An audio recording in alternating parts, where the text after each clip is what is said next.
Hi, good morning, good afternoon, and good night. Welcome to the first Rusty review of dye farms in Minecraft Bedrock. Here we will insert the mandatory walking back and forth that's in all these wonderful YouTube channels that make you cringe. And we're done with that. So today we're going to be going over the different methods of producing dyes in Minecraft, along with all the ingredients you can get them from in the laziest way possible. So your primary colors, you have to actually sit here and farm one of these individual ingredients. Your quasi-primary colors, you could technically combine two of these dyes to get some of these, but then that's more work. We're not going to do that. And then sadly, these colors over here, you have to combine the other primary colors. So today we're going to start with bone meal and why it's bad to utilize it for dyes directly, but great for flowers, and then we'll go from there. So bear with me for this long flight. Don't worry, we'll go back over all those other farms, enjoy the wonderful panoramic of artificially generated jungle. So bone meal is awesome because it forces crops to grow quickly. Every use of bone meal generates 1 tick and forces a growth pattern. And a lot of these farms today are dependent upon it. You can also use bone meal to directly convert into white dye. It's a terrible idea to do so. So what I recommend if you're looking for something real easy, I just wanted to utilize the lush cave that was over here. This particular farm by JC Plays takes advantage of the bubble column effect of soul sand and just dumps them on magma. They will spawn here a lot. But the reason I like lush caves as opposed to oceans is it's a lot easier to spawn proof because there's only so much water you can find. If you find a big cave, you find someplace high up away from the other water columns. Letting this thing run for just about 30 minutes, and I have almost 2 stacks of bones. The 2 stacks of bones will turn into 6 stacks of bone meal, plus you get a bunch of other fish. Tropical fish specifically, and you'll get your occasional glowing sack, which we don't care about because it's garbage. So we'll just put that there. So any bone meal farm will do. If you're later in the game, I would recommend you utilize a moss-based bone meal farm. Fish are good to get bones. If you have a skeleton spawner you can take advantage of, do that as well. Or if you're just sitting there and exploring the nether and you find a soul sand valley, it can be extremely useful if you find those fossils. But while white dye is wonderful for powering all of our farms, and you can technically utilize a piece of bone meal to make a piece of white dye, that is a terrible idea. Because Lily of the Valley is also a flower that will generate white dye. So we'll start over here with our flower farm. This particular flower farm that I utilize is by Navy Nexus on YouTube. It is a really easy farm to utilize. You utilize shifting pistons here to move the floor.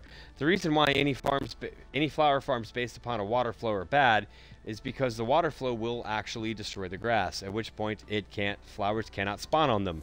You can plant them, sure, but to give you a demonstration, we will go into, nope.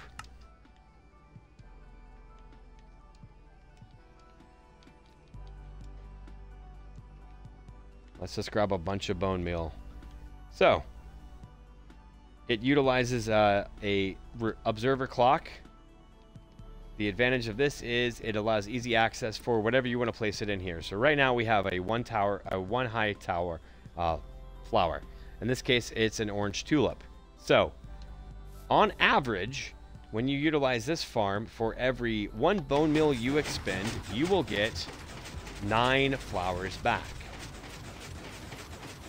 Really does not take long to burn through all that bone meal. We'll just let it finish out, and then all of these minecart hoppers will sit there and collect them all. Still growing, and we're done. Flip the switch to shut it off.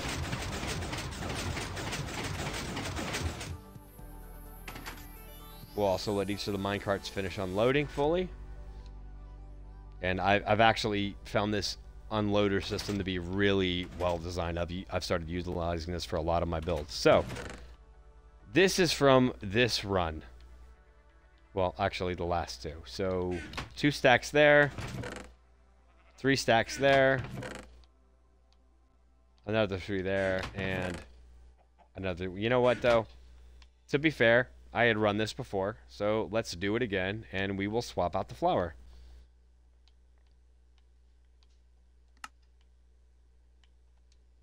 Something that's going to really stand out. We will go with... Where is Lily of the Valley? You know what? I just said how this is better than bone meal. Let's prove it.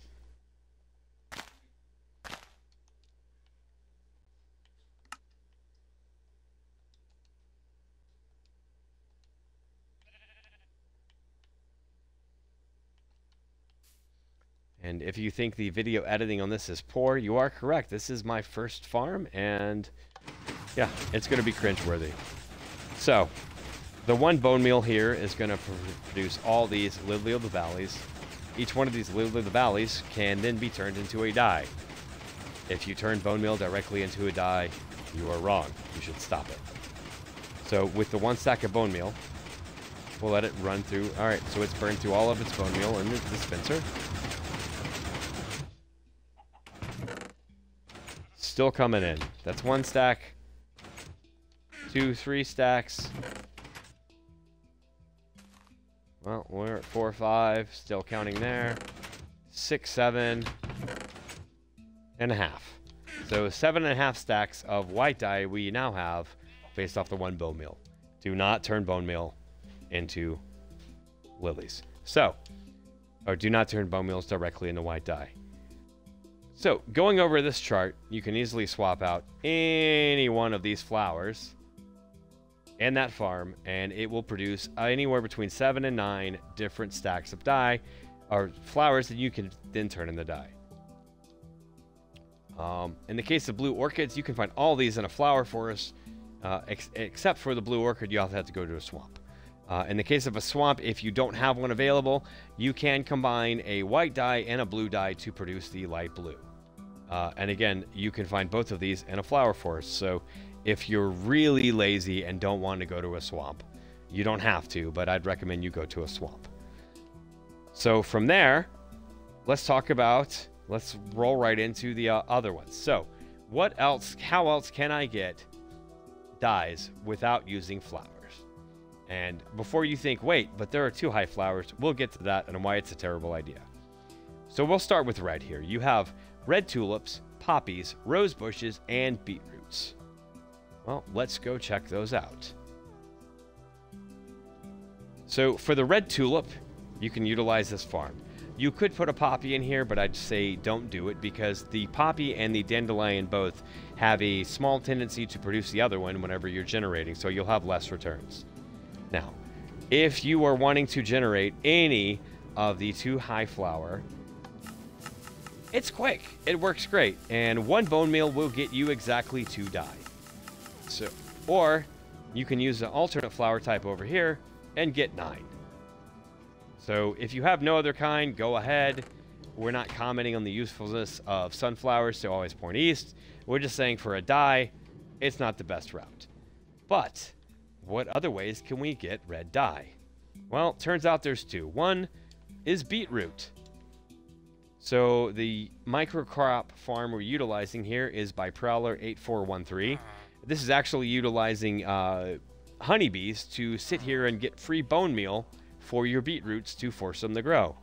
So whenever the bee goes and pollinates a flower as it's flying back, it can actually bone meal up to 10 crops. This, according to his estimates, makes about a 2.2 times difference in the farm. If you're looking for beetroot, which is an absolutely terrible food choice, but if you let it run for a while, you are going to get a lot of beetroots. Each beetroot can be turned into 1 red dye. My estimates on this farm is it produces about 800 beetroots an hour. Now, going by Navy Nexus's estimate on his flower farm, this will generate about 100,000 flowers an hour. I believe it. It's fast. But if you're looking for red dye without bone meal, this isn't a bad way to go. But I also mentioned poppies. Poppies are occasionally dropped by iron golems, which is what we're utilizing over here. This particular iron farm was designed also by Prowler 8413. I didn't realize it at the time, otherwise I would have picked a different tutorial, but I already built it and I'm not going that much into this. This particular farm will generate 3 iron golems, up to 3 iron golems at a time, and produce about 400 iron ingots an hour. Down here we have 30 villagers that I have locked into positions. You could turn this into an easy trading hall. I've also gone and ensured that there are 5 cats spawned down here, because if you didn't know, iron farms will compete with cats for spawning for the iron golem. So if you have 5 cats below, that removes them from the cap. So after testing, what I've discovered is that for every 3 iron ingots, well, actually 4 iron ingots, you will get roughly 1 poppy. So at 400 iron ingots an hour, you'll find yourself getting 100 poppy. So 100 poppy utilizing an iron farm and getting all this garbage iron ingots, because who needs that? Or you could build this beetroot farm and get 8 times that much red dye with the cost of no bone meal. Honestly, iron farm's probably better overall. If you're looking for a micro crop farm, you can also swap this out for beetroot. You can swap the beetroots out for potatoes or carrots. You could put wheat in here, but what'll end up happening is the villagers will in fact convert it over to bread before throwing it to the guy in the middle. So this will be a bread farm, not a wheat farm. He has a different design out for wheat specifically, but this is very effective for beetroot. I recommend it if that's how you want to go. Well, so we've gone through white. We've gone through most of these colors. Let's talk about blue for a minute. So your blue can either be achieved through a blue orchid, or I'm sorry, a blue tulip, or cornflower. I apologize. Cornflower. It's blue. It'll make it. The only other thing here is lapis. Now, this one was a little tricky to figure out. Normally, you get lapis for mining. However, the only other place to get it in the game is from clerics, which is convenient because clerics will sell this normally at 3 emeralds for 1. However, clerics will also buy rotten flesh and gold. So, if you're looking for a quick little trading hall and you're in the mood for some lapis, build a gold farm. Well, it would appear it is glitching out.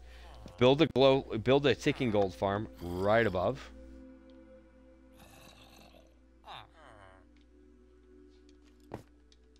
Every zombified piglin is going to sit here. They will drop down. There we go. You can, in fact, utilize powdered snow rather than lava or water flowing to break it. Now, they fall at a height of 24 and die immediately because I don't want to deal with the experience or their golden swords. They will sit here and drop off a whole bunch of rotten flesh. Now, these villagers have been converted several times over to reduce their normally 32 rotten flesh or 1 emerald down to 1, which then allows me to sit here and run through and buy lapis. This lapis can then be converted into blue dye. I would recommend the cornflower, but if you're looking for a quick and easy trading hall and a way to make emeralds, it's not a bad way.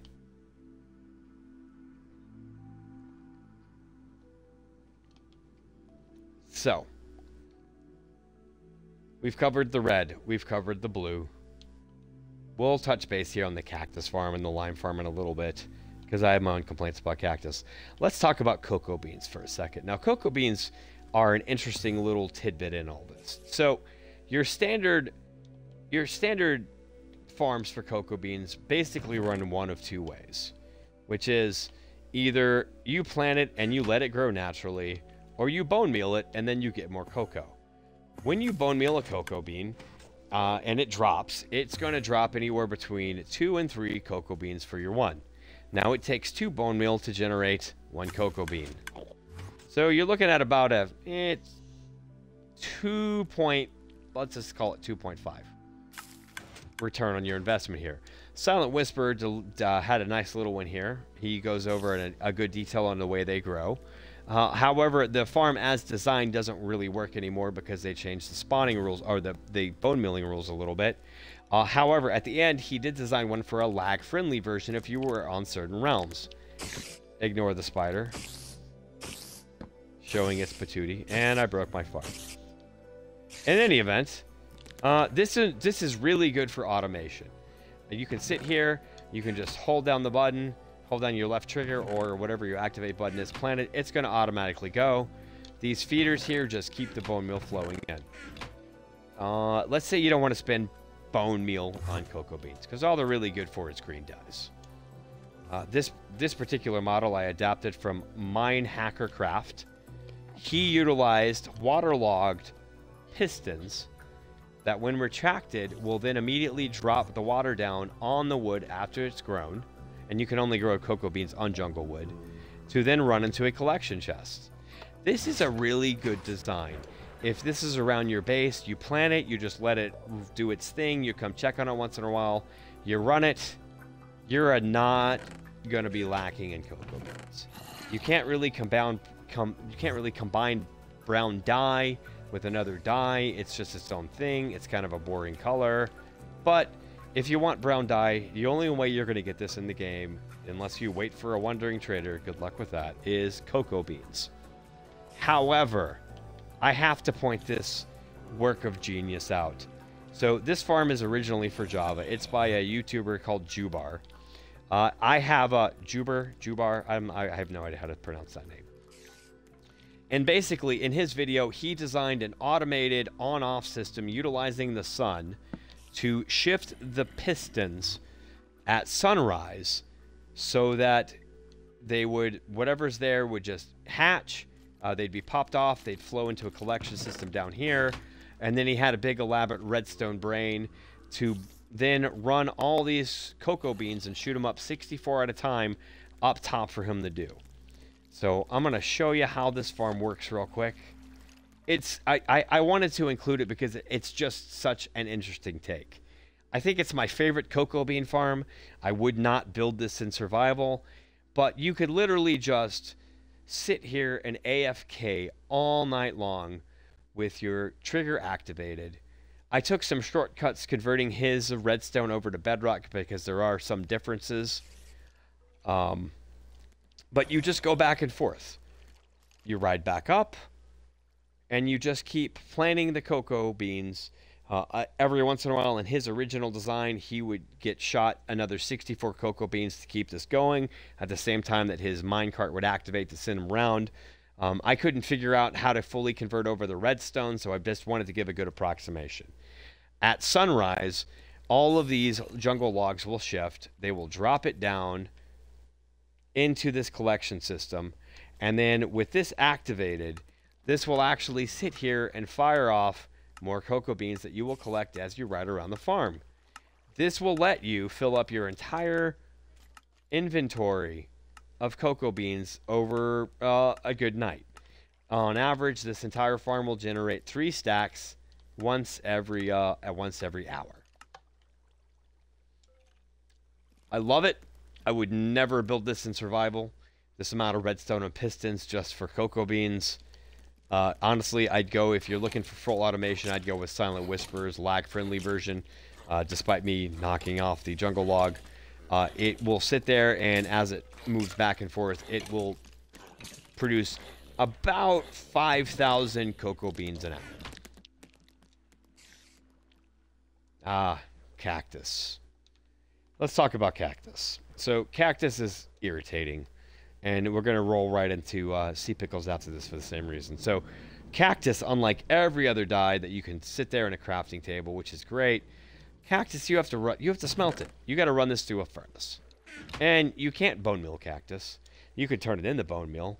It's a terrible exchange. One cactus has a 50% chance of filling the composter up one level. Well, the composter has 7 levels, so you do the math on that. Composting cactus is a waste of time and cactus. However, cactus on average, like this is just on average, statistically speaking, it will sit there and will produce a growth every 18 minutes and 20 seconds. Let's just round that up to 20 minutes. So in a given hour, one cactus will generate you 3 total spawns. So in this particular case, this is originally was by Seth Bling did this design. This is via El Mongo, who has done 2 cactus efficiency farms I recommend watching out. This utilizes a water flow at each level in order to, as the cactus grows, it's broken just right there by the fence post, lands in the water 96% of the time, and goes through one of these drop chutes. Each level here, on average, will generate you 3 stacks an hour. You could build this up more. This right here will be 64 and 128. So 128 times 3. So this right here will generate you 6 stacks of cactus an hour. It will go there and slowly get collected. You still have to smelt this. Now, this is where we roll. There's not much to say about cactus. Like, you can't speed this up. This is probably the most efficient design. It's kind of big. Any cactus farm that's going to produce a lot of rates are going to be big. If you have a preferred method, utilize it. However, green dye, after all this effort to smelt it, you then would have to convert to white dye to then combine to get lime. Lime can also be gained from sea pickles. So there are several sea pickle farms out there on YouTube. You know what? After looking at Navy Nexus's flower design here, I realized sea pickles really follow the same kind of mechanics, just underwater on coral. As long as you have live coral and it's underwater, a sea pickle is a flower underwater. So this farm utilizes the exact same method, except I extended it by 2 blocks so that I could fully waterlog everything to keep it contained. And at no point in any of this is the coral blocked from water. Quick little flip of the switch, and this generates more sea pickles than I know what to do with. If you're looking for lime, a sea pickle farm really is the way to go. You have to go to War Motion to get the ingredients, but you can set it up anywhere. And it is still running. It doesn't get as good as returns on your bone meal as flowers do, but this is probably about 60 to 70,000 sea pickles an hour. I don't know how many sea pickles you need, but for lime dye, this is probably more than enough. But while I was researching sea pickles, I came across this little one by XB Crafted. It's a Java. It's originally for Java Farm. I modified it a little bit. So on his original build, on this block right here, he had an observer, and due to quasi connectivity redstone, it would trigger this one. All I had to do was add an extra block, throw a redstone torch on the back here. It otherwise works exactly the same. There is a hopper minecart here resting over on this hopper, so it won't fall down. And there's a piece of red coral that just gets moved back and forth. It's not bone meal efficient. You get about 1 sea pickle per bone meal spent. But it was so compact, you could fit this in anywhere. I just thought, you know what, I like this, so we're gonna go with it. Like, if I had bone meal in there, which I'm not gonna bother putting in, it just goes back and forth. You can see it moving, it grows, it's minecart hopper picks it up. And, you know, this was basically 3 stacks of bone meal for 3 stacks of sea pickles. It fits in nicely. I just recommend glass on top so they don't go flying off.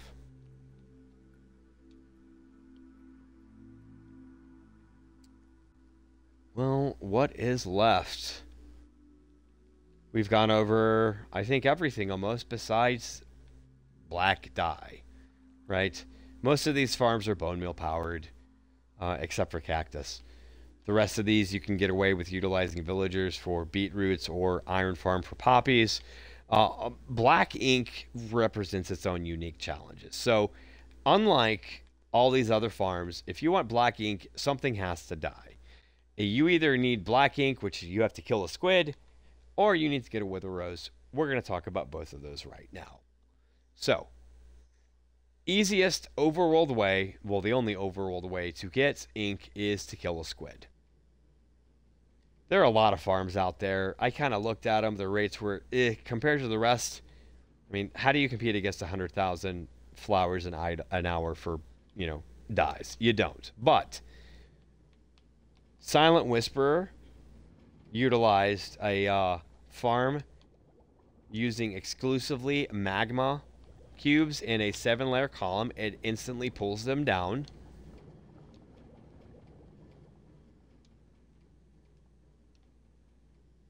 And then Arch Thunder, also he sit here and built a more nuanced farm utilizing floating bubble columns off of soul sand and pushing them into trident killers here that are enchanted with Impaling 1.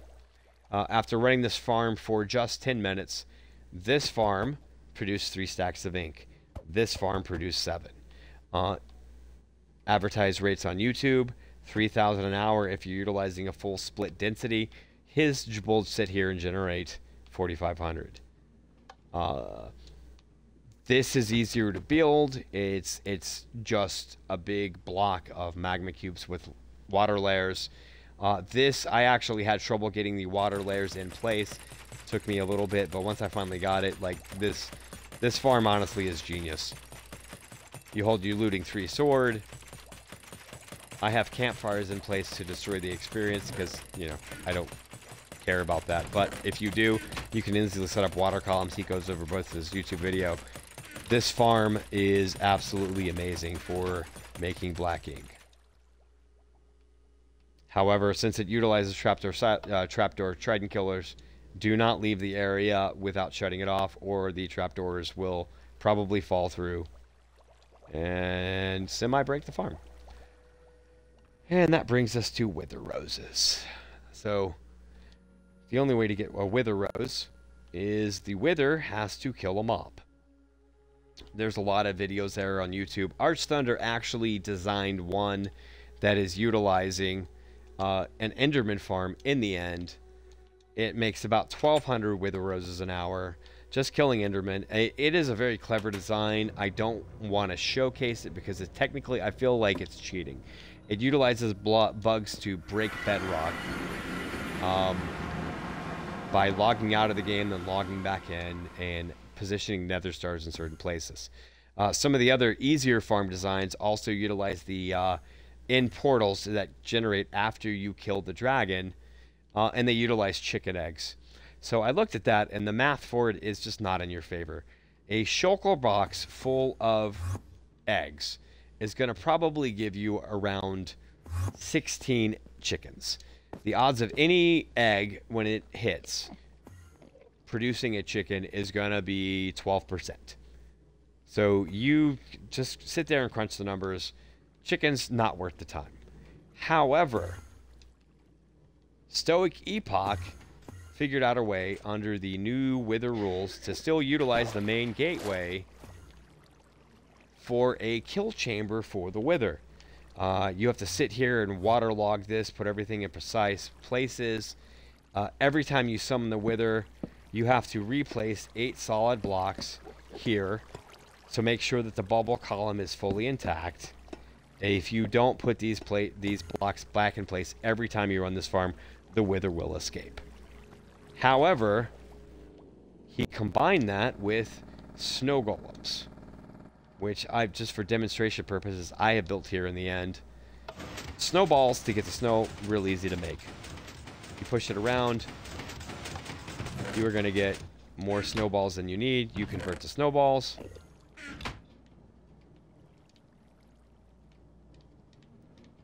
Four snowballs make snow. I built a pumpkin farm. There's a lot of different designs on YouTube. Any of them will work. The great thing about the pumpkins, at least this model, is this probably generates It's decent rates. You could stack it if you wanted to.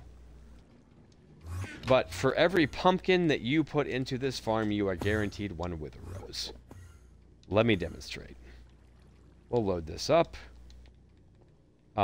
Utilizing his guidance. It has a 4-tick delay here, and you just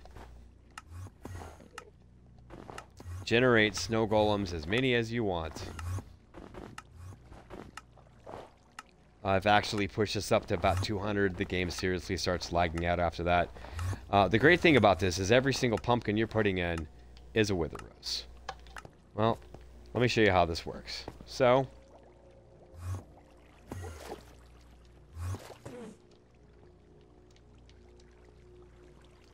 grab your soul sand or your soul soil, and you're gonna need your 3 wither skulls. So, when you're using this farm, you put the feet right here. It has to be on this block. You come out. If you put the wither in any other position but this, and this farm is directional, follow his tutorial if you're going to do this. And what you do is you put it and then get away. So I'm in creative, so he's not going to target me anyway, but if I wasn't, you need to run. And what's going to end up happening is once he's fully summoned, that's it. His initial explosion is going to kill every single snow golem you put in there. It's going to generate all this snow that you can then utilize to make more snow golems. And for every wither, or for every pumpkin you drop in there, because that's 1 snow golem, it is going to produce you 1 wither rose. At which point he's going to take about 2 minutes to die. Do not hit him. If you hit the wither, he will escape and he will destroy this entire farm. And if you also notice, what's happening here is he is actually destroying the water, but the bubble column stays intact because it flows right back in. When he's finally dead, you have to put more blocks here. Because if you look, it'll instantly destroy right now. Once he finally dies, you put the 8 blocks back around the center soul sand, and then you can run this farm again. But, you know, I think we're done with it. The good thing about this is the end portal is still intact. He can't go anywhere as long as you don't hit him. If you hit him, he will escape, and he will wreak havoc on your mana. We'll let him die, and then you could technically take advantage and put more snow golems in here for the second explosion. It's not really worth the time or effort. Load up your little area right there and collect your wither roses. And we are back here. So, finishing out this dye farm. That's all of them. If I had to recommend black dye, I'd say make the squid farm. The one with the trident killers, it's going to give you more than enough. But wither roses by themselves are useful, so it's really a fun way to do it. White dye. Do not ever waste your bone meal on white dye. Grow Lily of the Valleys. If you're looking for the most efficient way to utilize red dyes without having to expend bone meal, build a beetroot farm. More practically, you could probably get several you need from your iron farm. But if you're just looking for a lot, go throw that in the flower compactor. Lapis is fun, but again, a cornflower is going to get you way more, way quicker. Green. Cactus, they're annoying, they're big, you got to smelt them. Do as little as you can to waste your green dye, which you need for some of these combined ones. Blue's easy, but if you're looking for cyan, that's a lot of cactus. Do not waste your valuable cactus on lime by combining it with white. Sea pickles, you got to smelt them anyway. It's just save yourself the pain. You can build a farm to make 1,000 sea pickles in 10 seconds. This cactus is going to take forever. Make your sea pickles. Cocoa beans, Silent Whisper's got a good one if you're looking for a quick. If you don't really care, this one here is actually by Minehack Craft. Is actually really good if it's around your base. And if you're just looking for a painful redstone, I love this farm. It's good. It utilizes a lot of mechanics. I don't think it's worth the effort the actual resources, but I give this a 5 out of 5. Just because I love, what is the answer to a AFK bone meal free cocoa bean? This is it. All these other ones, Flower Farm covers it. So I hope you found this enlightening, and I will see you next time. Old Rusty out.